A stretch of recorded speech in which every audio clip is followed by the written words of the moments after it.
y a des blessures qui ne saignent pas immédiatement, des promesses qui ne se brisent pas en un instant, et des amours qui ne détruisent pas tout de suite, mais qui, lentement, silencieusement, te préparent à tomber sans que tu ne t'en rendes compte. Quand Enzalek entra dans la vie d'Anaye, il ne savait pas encore que cette fois, ce ne serait pas lui qui déciderait de la fin. Au début, tout semblait différent. Anaye n'était pas comme les autres femmes qu'il avait connues. Elle ne cherchait pas à séduire. Elle ne cherchait pas à plaire. Elle ne cherchait même pas à être remarquée. Elle vivait simplement avec une foi calme, une présence douce, presque apaisante, comme si le monde autour d'elle n'avait pas le pouvoir de la troubler. Et c'est précisément cela qui troubla Enzalek, parce que pour la première fois, ses regards ne provoquaient rien, ses silences ne créaient pas de tension, ses mots ne déclenchaient pas cette dépendance qu'il connaissait si bien. C'était comme si, face à elle, son pouvoir n'existait plus. Mais Enzalek n'était pas un homme qui reculait, alors il observa longuement, profondément. Il analysa ses gestes, ses réactions, ses silences, et il comprit qu'Anaye n'avait pas besoin d'un homme parfait. Elle avait besoin d'un homme vrai. Alors il changea, ou plutôt il fit semblant de changer. Il commença à venir à l'église. Au début, ce n'était qu'un rôle. Il s'asseyait au fond, discret, presque invisible, la tête légèrement baissée, comme quelqu'un qui cherche à comprendre. Mais parfois, malgré lui, il écoutait. Les chants montaient doucement dans l'air. Les prières résonnaient. Les mots parlaient de pardon, de vérité, de transformation.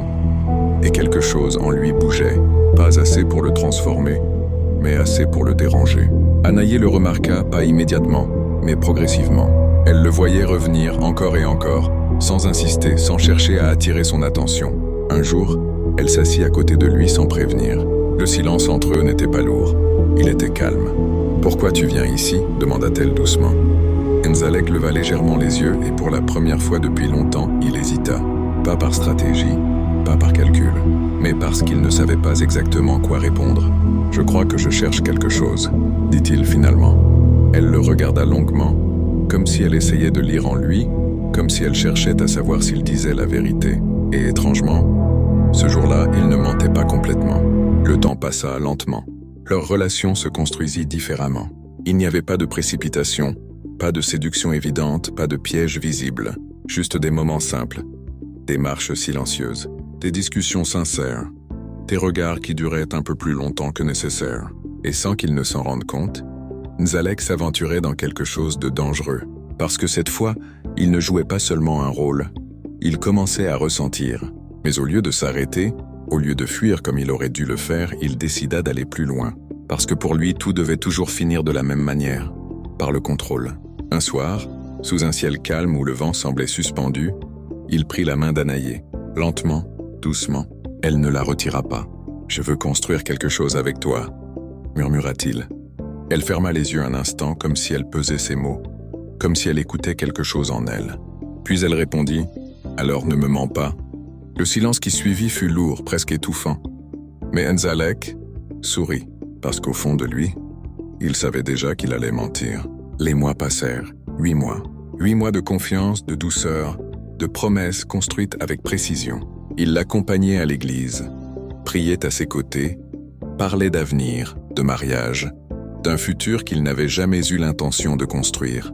Et Anaye crut, pas comme les autres, plus profondément, plus sincèrement, parce qu'elle ne voyait pas un homme parfait, elle voyait un homme transformé, et c'est ce qui rendait tout cela encore plus tragique. Le jour des fiançailles arriva, simple, sincère. Presque pure Anaye portait une robe légère, ses yeux brillaient d'une confiance totale. Et pour la première fois, Enzalek ressentit quelque chose d'étrange. Pas de l'amour, pas du regret, mais une peur, une sensation diffuse. Comme s'il était en train de perdre le contrôle de quelque chose qu'il ne comprenait pas. Mais il ignora ce sentiment, parce que pour lui, tout devait se terminer comme toujours. Cette nuit-là, sa voix était douce, presque enveloppante. « Devant Dieu, nous sommes déjà unis », murmura-t-il. « Ce qui compte, ce n'est pas le regard des hommes. » Anaye hésita. Son cœur battait fort, mais elle lui faisait confiance, complètement, totalement. Alors elle se donna à lui, pas par faiblesse, mais par foi, par amour, par engagement. Et dans ce moment, elle ne savait pas qu'elle venait de tout perdre. Le lendemain matin, la lumière entra doucement dans la pièce. Anaye ouvrit les yeux, un léger sourire sur les lèvres. Mais quelque chose était différent. Le silence, elle tourna la tête. Enzalek était là, mais son regard n'était plus le même froid, comme si tout ce qui s'était passé n'avait jamais existé. « Qu'est-ce qu'il y a » murmura-t-elle. Il se leva lentement, sans la regarder. C'était une erreur. Les mots tombèrent brutalement, sans émotion, sans hésitation. Comme une sentence, Anaïe resta figée. Son cœur se serra à quoi, mais il ne répondit pas. Il prit ses affaires et partit, sans un regard, sans un mot de plus, comme si elle n'était rien. Le silence qui suivit était insupportable. Les jours suivants furent flous, lourds, irréels. Anaïe tenta de comprendre, de parler, de réparer ce qui n'existait déjà plus. Mais Enzalek avait disparu. Et très vite, le regard des autres changea. Les murmures commencèrent, les jugements, les regards lourds de reproches. Même sa propre mère la regarda différemment, comme si elle avait fauté, comme si elle avait trahi, alors qu'elle n'avait fait qu'aimer. Un soir, seule, brisée, épuisée, vidée de toute force, Anaïe marcha, sans direction, sans pensée claire, juste poussée par une douleur trop grande pour rester enfermée. Elle marcha longtemps, jusqu'au fleuve Ngwe. L'eau était calme, mais profonde. Mystérieuse, presque vivante. Elle s'approcha lentement. Les larmes coulaient sans qu'elle ne cherche à les arrêter. « Pourquoi » murmura-t-elle. Mais le silence répondit. Alors elle ferma les yeux, et dans un dernier souffle, elle murmura des mots qui n'appartenaient déjà plus au monde des vivants. Que celui qui m'a brisé connaisse la souffrance, qu'il perde ce qu'il chérit le plus. Le vent se leva doucement. L'eau se mit à onduler, comme si elle écoutait, comme si elle comprenait. Et quelque chose répondit.